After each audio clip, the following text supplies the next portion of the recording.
नमस्कार दोस्तों, जय जोहार। मैं कौशल तिवारी और बिहनिया संझा में आपका स्वागत है।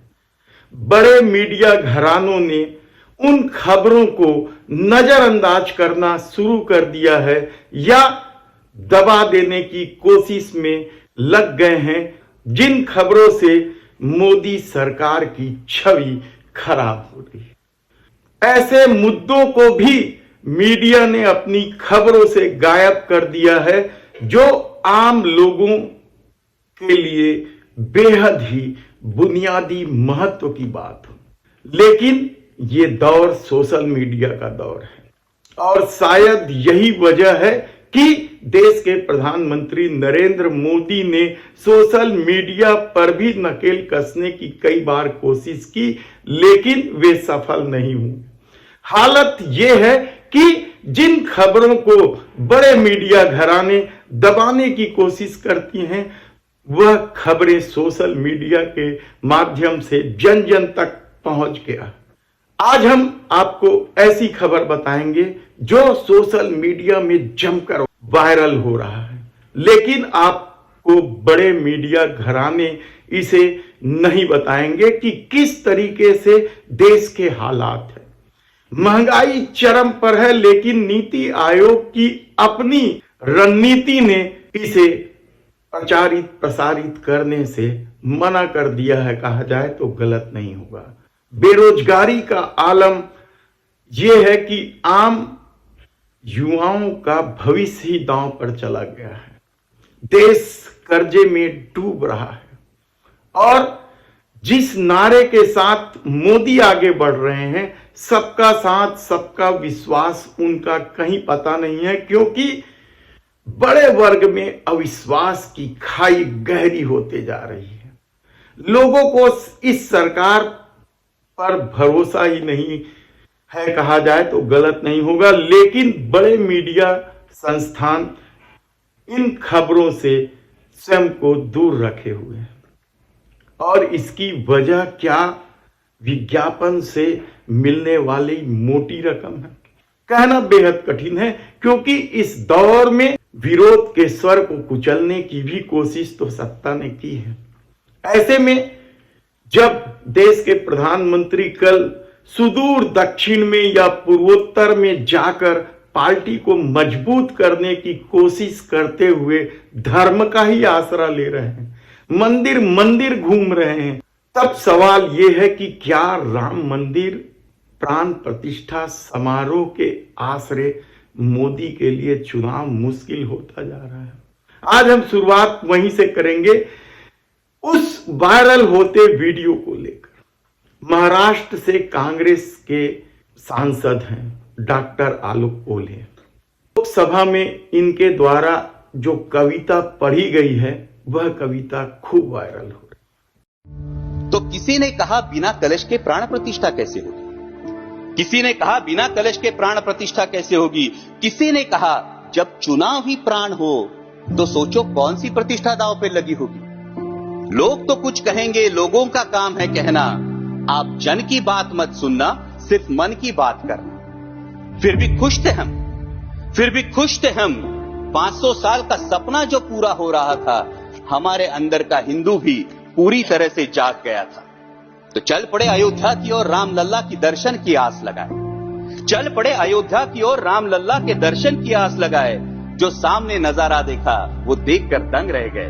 वो 3 मंजिलें, 400 खंबे, 32 सीढ़ियां, जय श्री राम का नारा लगाते हुए हम सीढ़ियां चढ़ने लगे।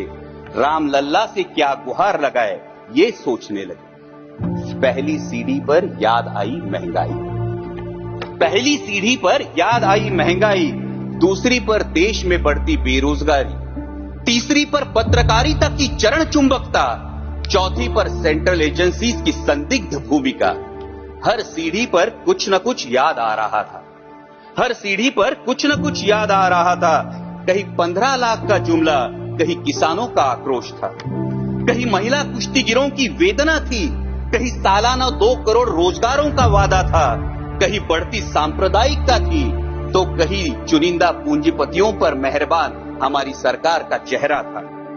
इस वास्तविकता ने झंझोड़ने के बाद, इस वास्तविकता ने झंझोड़ने के बाद भी हम अंधभक्तों की तरह चलते गए, होश तो तब संभाला जब राम लल्ला के दर्शन हुए। हमें नतमस्तक देख राम लल्ला मुस्कुराते हुए बोले, हमें नतमस्तक देख राम लल्ला मुस्कुराते हुए बोले, मैं कल भी था, आज भी हूं, कल भी रहूंगा। जितना इस मंदिर में हूं, उतना ही तुम्हारे मन में रहूंगा। लेकिन याद रखना हमेशा, मैंने त्रेता युग में रामराज जलाया था, तुम कलयुग में जीते हो जहां संविधान ने गणराज जलाया है। धर्म समाज का किनारा जरूर है, लेकिन देश एक बहती धारा है। किनारे को धारा के बीच में लाया तो प्रवाह अड़ जाता है, प्रगति के पथ से हट जाता है। इसलिए धर्म का ठेकेदार नहीं, पहरेदार बनना चाहिए। तुम रहो न रहो, वो रहे न रहे, ये देश रहना चाहिए, देश का संविधान रहना चाहिए, देश का लोकतंत्र रहना चाहिए, ये देश रहना चाहिए। जय हिंद, धन्यवाद। ये है धर्मनिरपेक्षता की ताकत, ये है सत्ता के धर्म के उपयोग का मामला। आंखों में धर्म का पट्टी बांधकर किस तरह का खेल इस देश में नहीं खेला गया है, लेकिन हालत यह है कि अब सत्ता के ऊपर क्या भरोसा ही नहीं रह गया।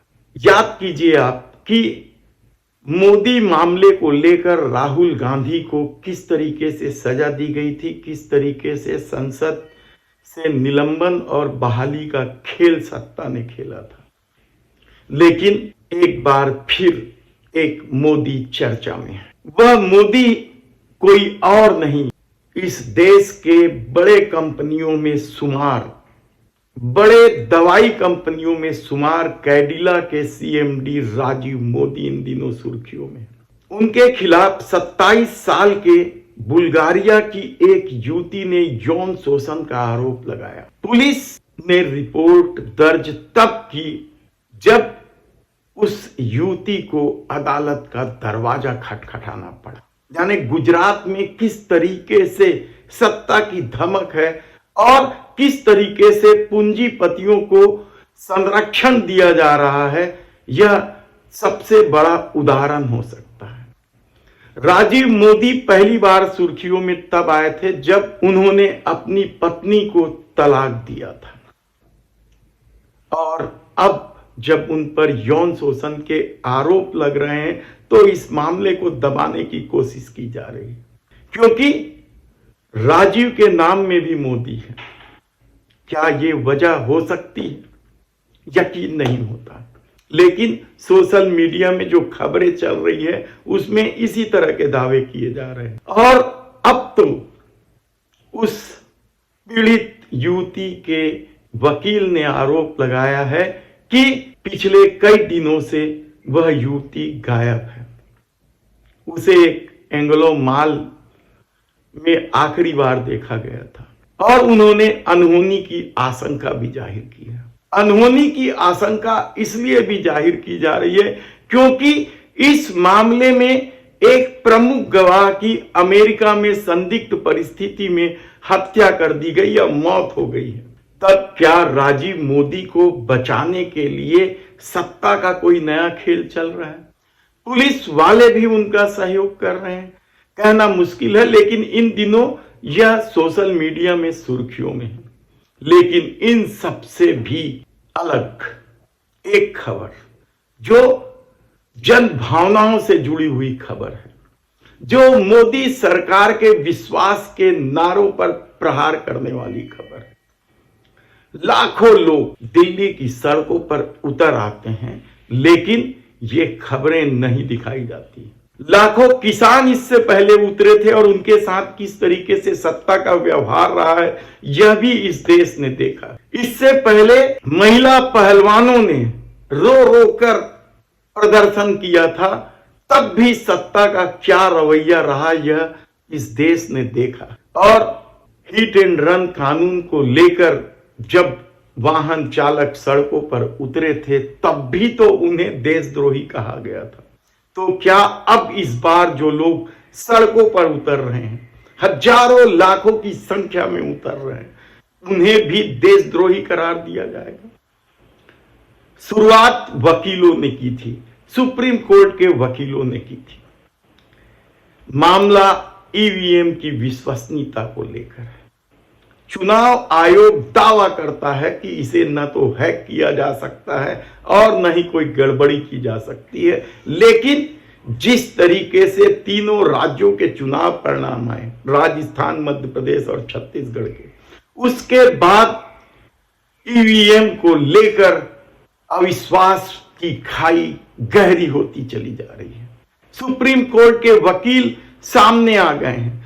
चुनाव आयोग से वे ईवीएम देने की मांग करते हुए दावा कर रहे हैं कि वे उन्हें दिखा देंगे कि किस तरीके से गड़बड़ी होती। मामला जब आगे बढ़ा तो इस बात का भी खुलासा हुआ कि ईवीएम बनाने वाली कंपनियों में जो अशासकीय डायरेक्टर हैं वे भारतीय जनता पार्टी के पदाधिकारी।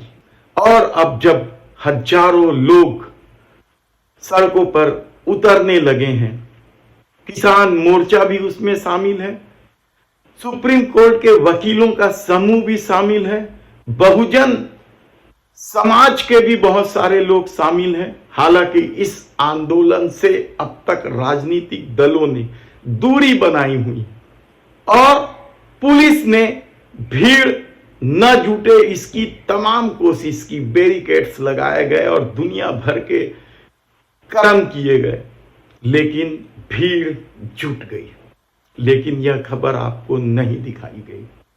याद कीजिए, आपकी ईवीएम को लेकर कभी देश के प्रधानमंत्री नरेंद्र मोदी भी खिलाफत करते थे।